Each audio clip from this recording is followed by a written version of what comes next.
Mama pinjam istrimu buat bayar utang, Yandri. Seorang pria yang sedang mengunyah nasi padang seketika tersedak. Ia seketika terbatuk-batuk dan langsung menegak air dari botol mineralnya. Andri, halo, kamu dengar mama enggak? Pria bernama Andri itu kembali mendengar suara ibunya dari balik telepon. Setelah kondisinya mereda, ia langsung menjawab suara sang ibu. Maksudnya tadi gimana, mah? Iya, mama mau pinjam istri kamu. Maksud mama mau pinjam uangnya Aira? Tanya Andri berusaha memperjelas ucapan ibunya. Ia merasa sang ibu pasti salah bicara. Enggak, Andri, mama beneran pinjam dia buat bayar utang. Andri seketika mengernyitkan keningnya karena bingung. Ia benar-benar tidak mengerti maksud perkataan ibunya. Bagaimana mungkin istrinya bisa digunakan untuk membayar hutang? Aku nggak ngerti, mah. Pinjam gimana maksudnya? Terdengar suara decakan ibu Andri. Mama ditagih sama rentenir, Andri. Tukang palaknya tadi ngamuk-ngamuk, nyuruh mama bayar utang. Padahal mama udah minta waktu tapi dia nggak mau. Nafsu makan Andri mau turun mendengar penuturan ibunya. Padahal tadi ia benar-benar ngiler mencium aroma rendang ayam di nasi padangnya. Terus hubungannya sama Ira apa, mah?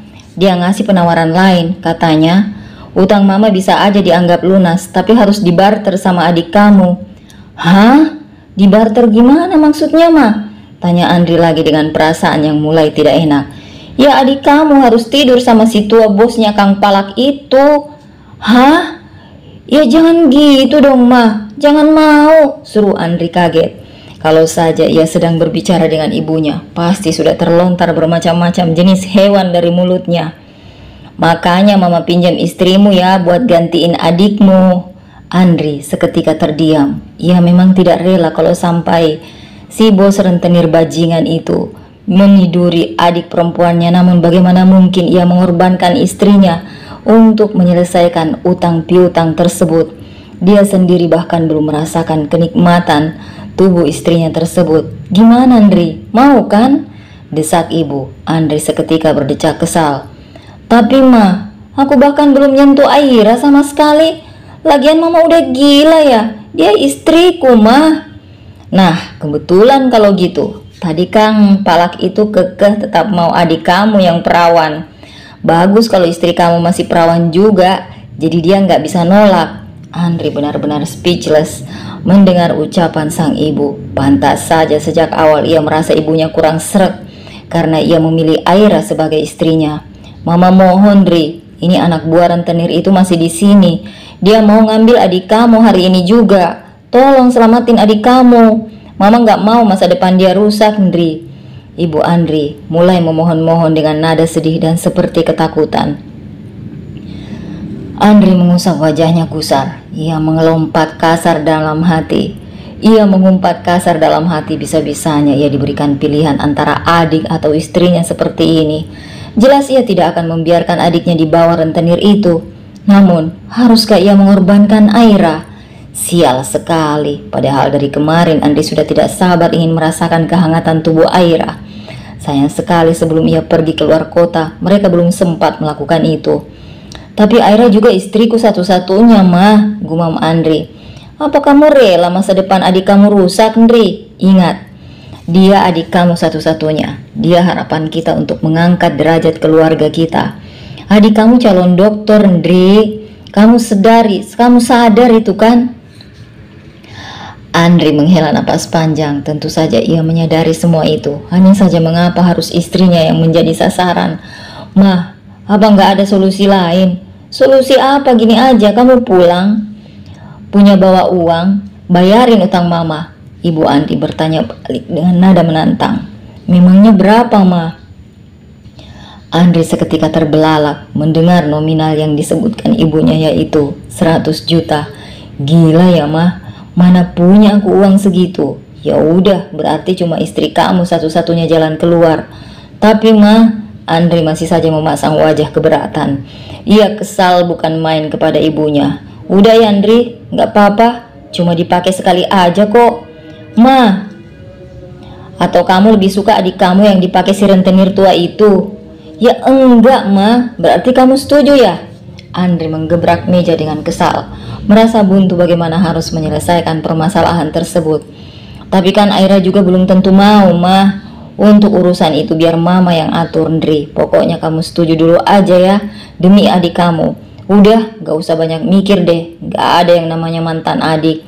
Kalau mantan istri banyak, jadi kamu harus pilih adik kamu. Soal perempuan gampang. Kalau emang kamu mau perawan, nanti bisa cari istri baru. Si Aira buang aja.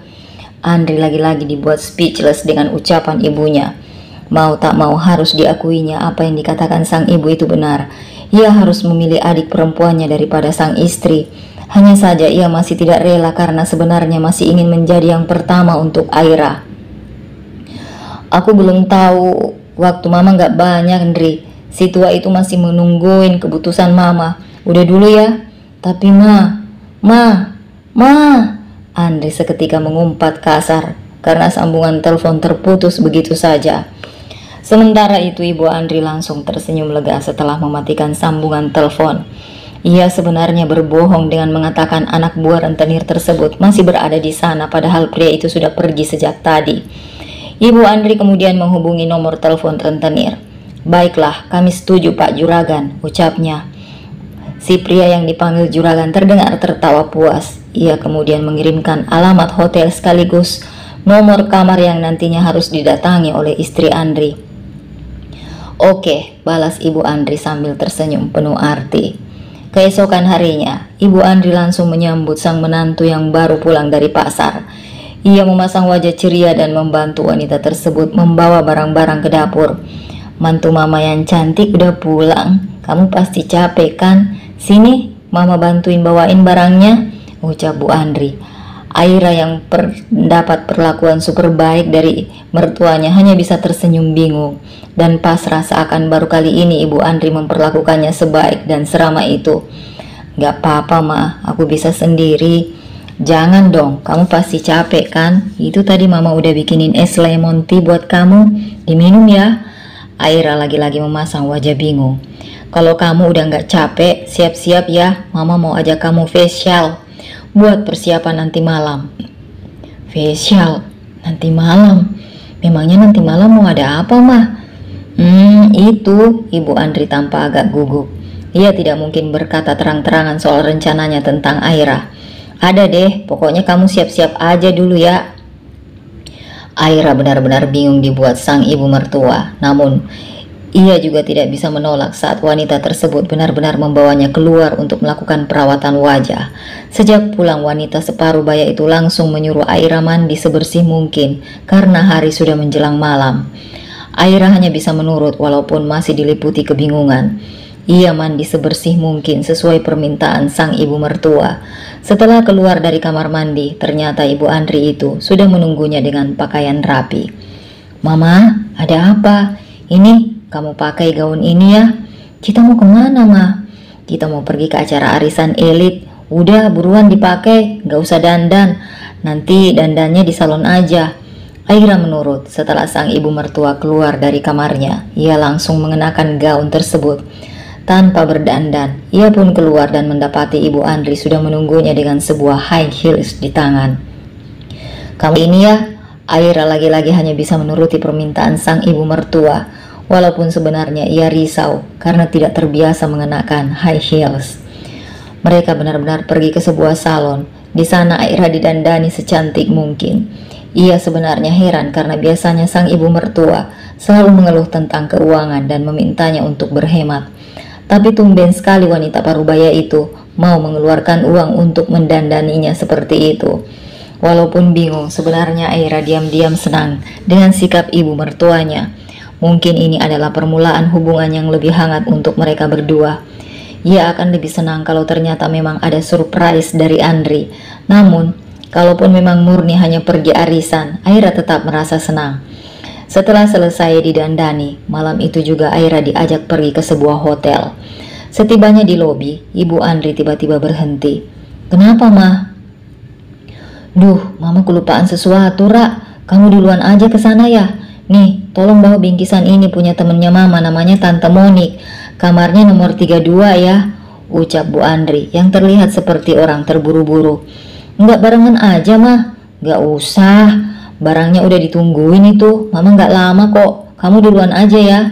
Aira sebenarnya agak gugup karena ia tidak kenal dengan teman-teman sang ibu mertua. Namun karena tidak ingin mengecewakan ibu mertuanya tersebut, ia akhirnya mengangguk setuju. Aira duluan ya mah. Baru saja hendak melangkah, Ibu Andri tiba-tiba menahan tangan Aira. Tunggu Ra. Ibu Andri mengeluarkan sebotol air mineral dari tasnya. Ini kamu minum dulu biar nggak haus. Tapi aku nggak haus mah, minum aja. Di sana mungkin gak ada air putih loh. Memangnya kamu bisa minum wine?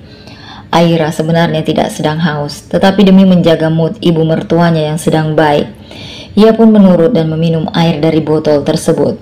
Lagi pula ia memang tidak mau kalau harus minum minuman beralkohol. Bagus, anak baik, puji Ibu Andri sambil tersenyum.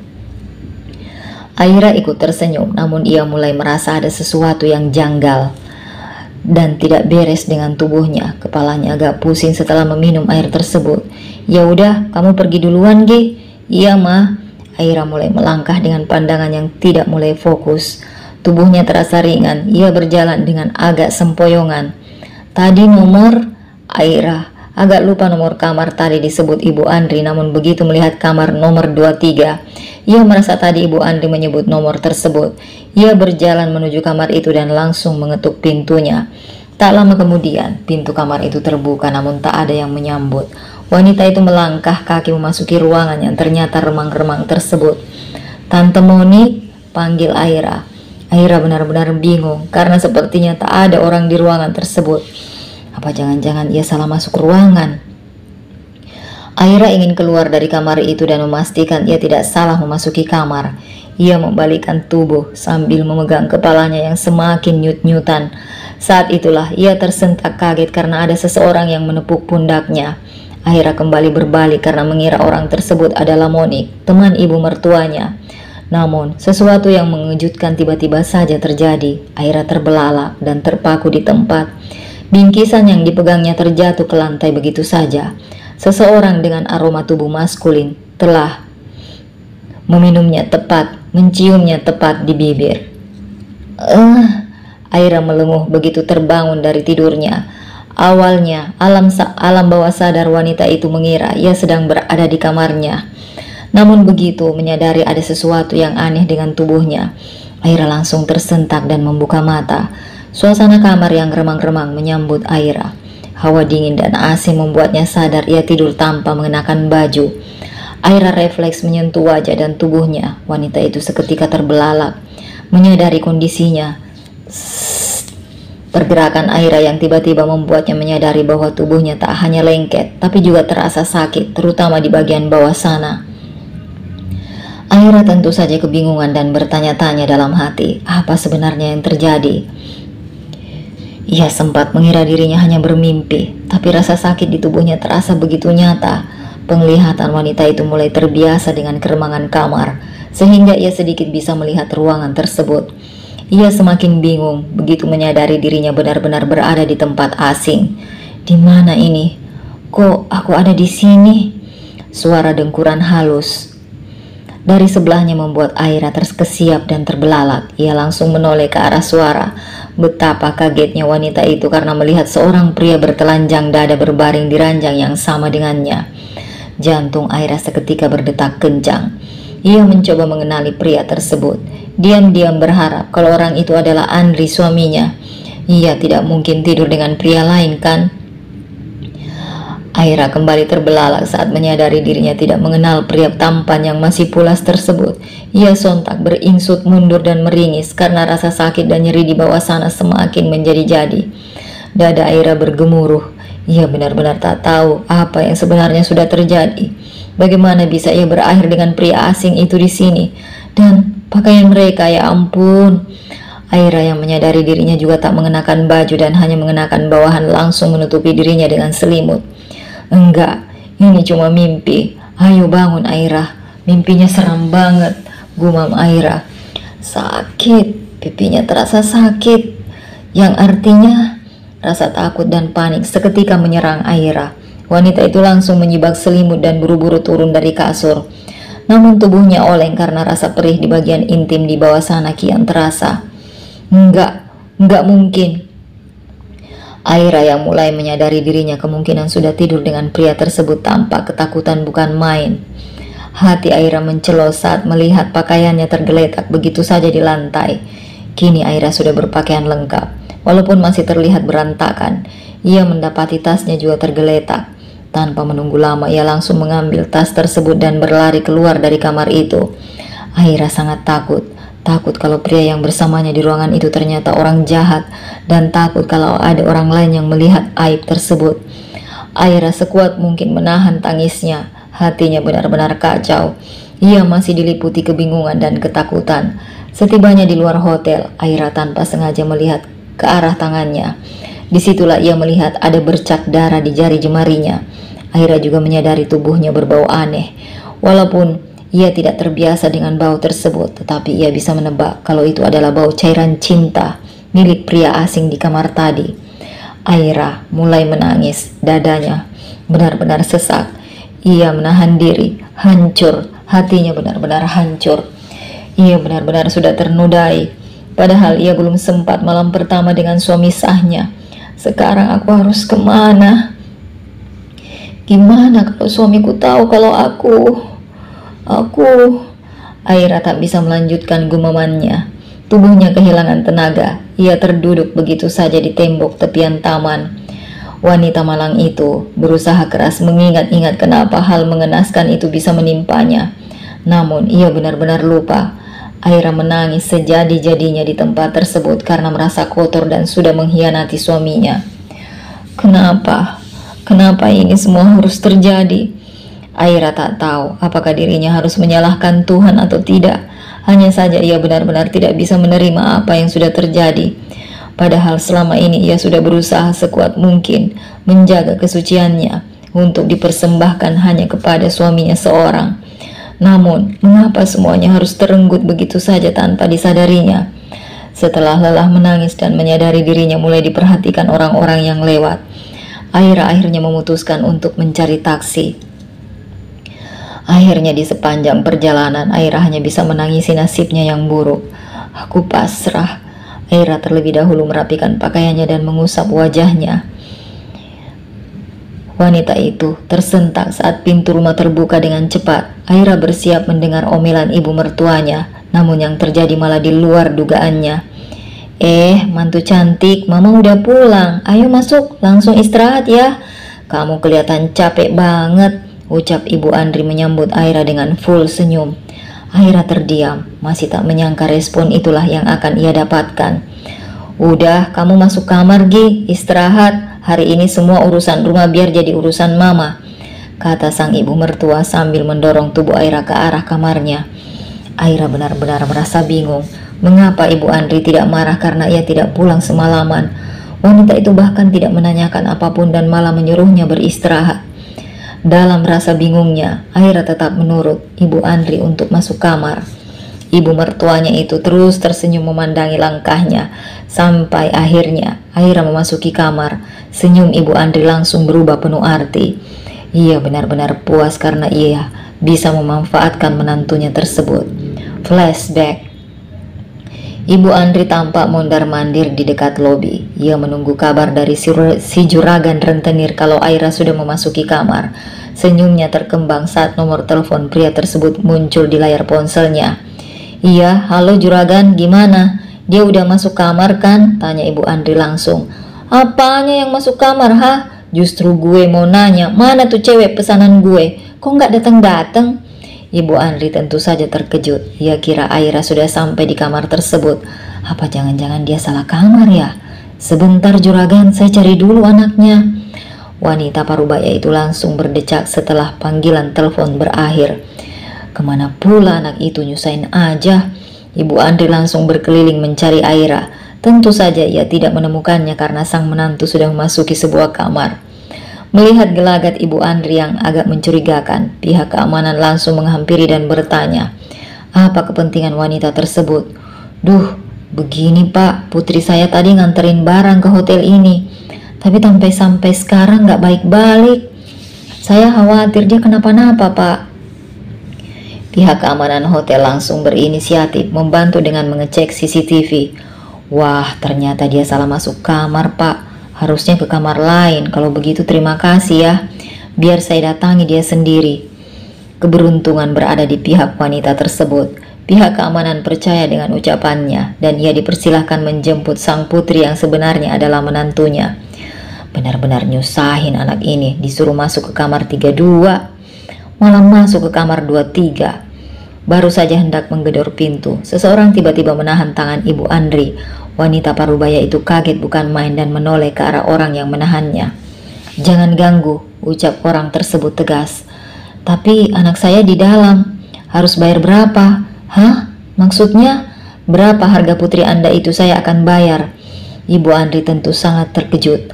Namun matanya seketika berbinar-binar. Apa mungkin ia akan kejatuhan rezeki nomplok dari Aira?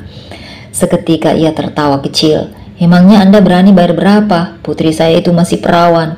Harganya mahal. Berani bayar 150 juta enggak?" Orang misterius tadi justru ikut tertawa seakan menyepelekan tawaran Ibu Andri. "Saya akan bayar 200 juta. Mana rekening Anda?" Ibu Andri langsung melongo dibuatnya. Ia hanya menantang 150, justru ditawari 200. Wanita itu tentu saja seketika kegirangan, bukan main. "Aku punya hutang 100 juta, setengahnya lagi bisa aku pakai buat shopping," serunya girang dalam hati. Ibu Andri benar-benar senang tanpa memikirkan nasib Aira di kamar tersebut. Ia justru merasa keberuntungan tengah berpihak kepadanya. Kalau ia hanya menyerahkan Aira kepada si rentenir tua, ia tak akan mendapatkan keuntungan apa-apa. Hanya utangnya yang terbayar. Namun kalau menyerahkan Aira kepada orang asing itu, ia bisa mendapatkan uang 100 juta. Tentu saja ia tidak akan menyia-nyiakan rezeki nomplok itu. Apa untungnya juga punya menantu bodoh kayak Aira. Flashback off. Sementara di tempat lain, pria yang baru saja tidur dengan Aira tampak terbangun. Dia memijat kepalanya yang pusing. Pria itu langsung menyadari dirinya tak mengenakan baju. Apa yang terjadi, gumamnya? Pria itu lupa-lupa ingat dengan semua yang sudah terjadi. Ponselnya tiba-tiba berdering. "Tuan, maaf, saya mau mengabarkan berita buruk." "Kabar apa?" "Jadi," pria itu terbelalak saat mendengar kabar bahwa pihak calon istrinya sudah membatalkan pernikahan mereka karena ia ketahuan selingkuh. "Shit, sejak kapan aku selingkuh?" umpat pria tersebut. Ia seketika menoleh ke arah kasur yang terdapat bercak darah tadi. Ia pun menyadari sesuatu. Dia telah dijebak. "Cari perempuan yang semalam tidur denganku." "Siap, bos."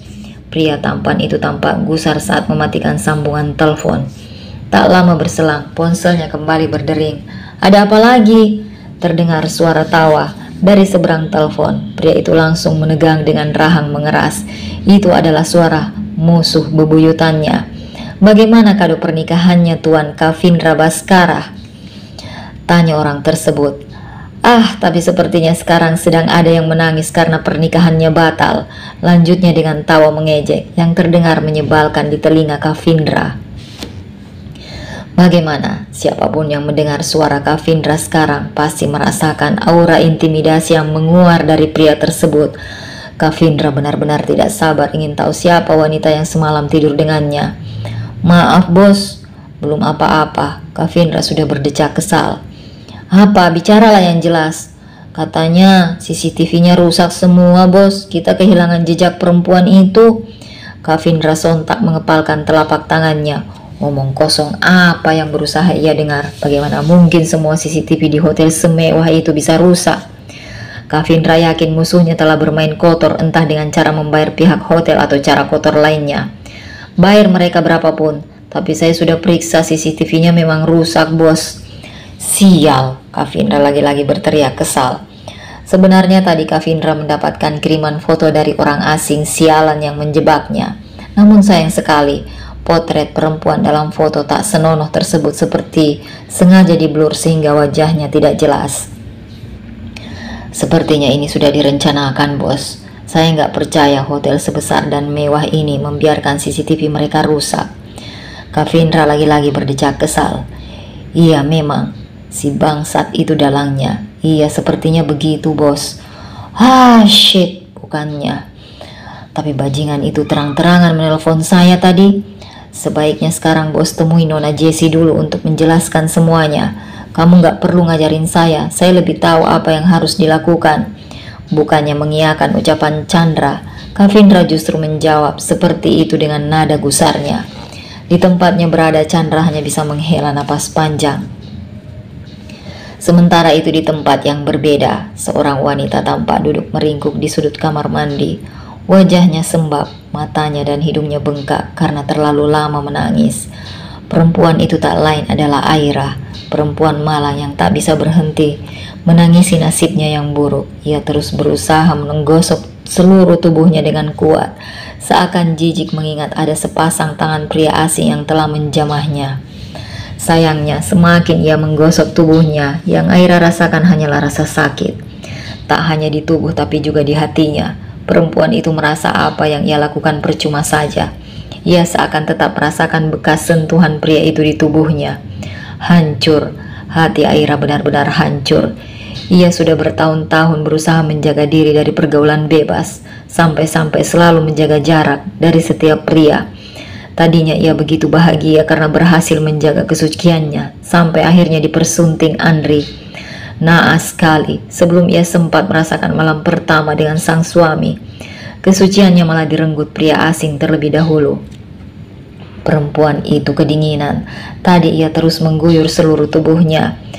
Bekas yang diciptakan oleh pria asing tersebut. Kotor, kamu kotor. Aira benar-benar tak bisa mengendalikan tindakannya. Bukankah selama ini ia sudah berusaha menjadi orang baik? Mengapa takdir tetap saja sekejam ini kepadanya? Aira tidak siap menghadapi hari tersebut. Ia benar-benar takut. Maafin aku, Mas. Maafin aku, guman Aira di sela tangisnya. Perempuan itu menghela napas panjang. Ia berusaha mengusap wajahnya yang basah dan bersikap biasa. Siap tidak siap, ia harus mengangkat telepon tersebut, walaupun jantungnya terus berdetak sangat kencang. Halo Mas, sapa Aira. Halo Dek, kamu lagi apa? Aku lagi nyantai aja Mas, jawab Aira berbohong. Tidak mungkin ia mengatakan dirinya tengah menangisi nasibnya yang malang.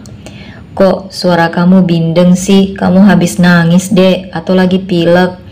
Jelas Andri hanya berpura-pura bertanya seperti itu, padahal ia sudah menebak apa yang sebenarnya terjadi. Hatinya bahkan sudah panas membayangkan hal tersebut.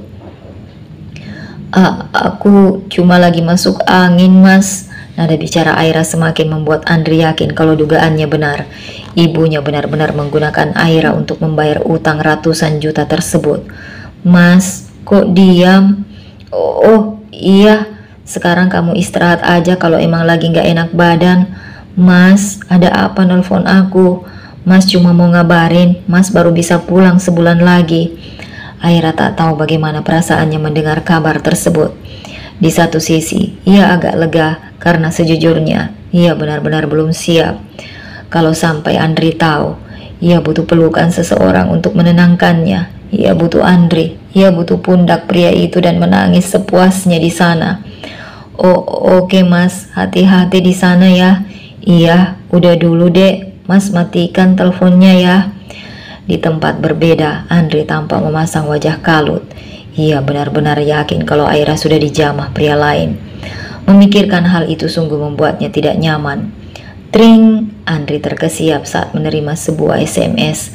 Ternyata itu adalah pemberitahuan kalau ada uang sejumlah 10 juta masuk ke rekening. Kening pria itu berkerut, layar ponselnya kembali menyala. Kali ini nama ibunya yang terpampang di sana. Uang apa itu, Ma? Pinter juga kamu, Andri. Langsung tahu kalau Mama yang ngirim uang itu. Buat apa itu, Ma? Suara hati Andri benar-benar buruk. Hingga bukannya berterima kasih, ia justru kembali bertanya dengan nada kasar. Itu buat senang-senang nyari cewek buat lupain Aira. Perasaan Andri semakin bercampur aduk. Dapat dari mana uang ini? Bos semalam, bonus, istri kamu ternyata bawa hoki, Andri. Andri seketika mengepalkan tangannya padahal ia sudah tahu hal itu yang terjadi. Oke, jawab Andri singkat. Ia langsung mematikan sambungan telepon. Sialan, kenapa harus bini gue? Teriak Andri serasa nyaris melempar ponselnya. Andri akui dirinya memang pria bejat dan seorang penjahat karena pekerjaannya yang haram, yakni pengedar narkoba. Ia juga tak bisa menampik fakta bahwa awalnya ia mendekati Aira karena tergiur dengan tubuh indah perempuan tersebut. Namun lama-kelamaan sikap Aira yang begitu menjaga dirinya sendiri membuatnya terpesona sehingga ia benar-benar jatuh cinta kepada perempuan itu. Aira lah satu-satunya wanita yang membuat Andri ingin berumah tangga. Mungkin benar kata orang, sebejat apapun seorang pria, ia pasti memilih wanita baik-baik untuk dijadikan istri. Ia menikahi Aira bukan hanya karena nafsu, tapi juga karena perasaannya yang tulus. Andri terus menangis di diskotik tersebut. Ia merasa bersalah dan kecewa dengan dirinya sendiri. Sebenarnya Andri bisa saja pulang 1 minggu lagi. Hanya saja pria itu belum siap bertemu dengan sang istri. Musnah sudah semua hayalan indahnya. Tak ada momen malam pertama. Maaf Aira, maafin Mas De. Hari itu Aira pergi ke minimarket untuk membeli obat masuk angin. Stok obatnya habis dan ia merasa badannya agak demam. Di rumah tidak ada siapapun kecuali dirinya, sehingga mau tak mau ia pergi membelinya sendiri. Keadaannya belum membaik, bekas memar di tubuhnya mungkin mulai memudar, tetapi tidak dengan hatinya yang terluka hebat. Ia hanya memaksakan menjalani hidup dengan normal, sementara perasaannya tak pernah tenang, bahkan nafsu makannya pun benar-benar hilang. Dengan mengenakan sweater biru dan celana putih, Aira pergi menuju minimarket. Wajahnya tampak pucat. Ia bahkan tak mengoleskan kosmetik apapun ke wajahnya sehingga pucat di wajahnya semakin kentara. Hayalan itu tak akan pernah jadi nyata. Setetes air mata jatuh ke pipi Aira. Ia cepat-cepat menghapus saat menyadari ada pembeli lain yang menatap heran ke arahnya. Ia mengambil obat yang diperlukannya dan langsung berbalik ingin membayar obat tersebut. Au! Aira terkesiap karena begitu melangkah berbalik. Ia langsung berbenturan dengan seseorang. Tubuhnya yang lemas hampir saja terjatuh, tetapi ia kembali berdiri tegak dan melihat wajah orang tersebut. Tadinya Aira ingin meminta maaf, tetapi begitu melihat wajah orang itu, Aira justru kaget bukan main. Kamu, seru Aira sambil menunjuk orang tersebut. Pria dengan setelan jas yang bertabrakan dengan Aira mengernyitkan kening. Ia tampak bingung karena ada perempuan yang berlagak seakan kenal dengannya. Kamu, Aira kembali mengulangi ucapannya sambil terus menunjuk pria itu. Si pria kini memasang wajah dingin. Ia merasa perempuan tersebut hanya sedang bersiasat ingin mencari-cari kesempatan untuk mendekatinya. Saya buru-buru jadi nggak sengaja nabrak kamu, ucap pria tersebut. Aira yang tadinya ingin meminta maaf karena merasa ia juga salah, tak ayal langsung kesal mendapat perlakuan dingin itu. Tangan Aira mengepal. Ia tiba-tiba ingin menangis karena kesal. Bagaimana bisa? Pria itu bersikap seakan tidak mengenalinya. Ia tidak mungkin salah orang kan? Pria itu benar-benar dia. Kan? Aira benci mengakui bahwa dirinya tak bisa melupakan wajah pria itu dari benaknya. Namun, bagaimana kalau ternyata ia salah mengenali orang? Bagaimana kalau pria itu memang bukan pria yang dilihatnya di ranjang saat itu? Menyadari dirinya tengah memikirkan pria yang sudah menjamahnya membuat Aira langsung. Sabtu malamku sendiri, tiada temanku nanti. Di sekitarku lihat dia, tiada seindah dulu. Mungkinkah ini berarti aku telah patah hati? Walaupun kau berkata bukan itu. Penyesalanku semakin dalam dan sedih. Telah kuserahkan semua milik dan hidupku. Aku tak mau menderita begini. Mudah-mudahan ini hanya mimpi. Hanya mimpi. Sekian Bunda Cantik, sampai ketemu di kelanjutannya esok hari di jam yang sama. Bye-bye.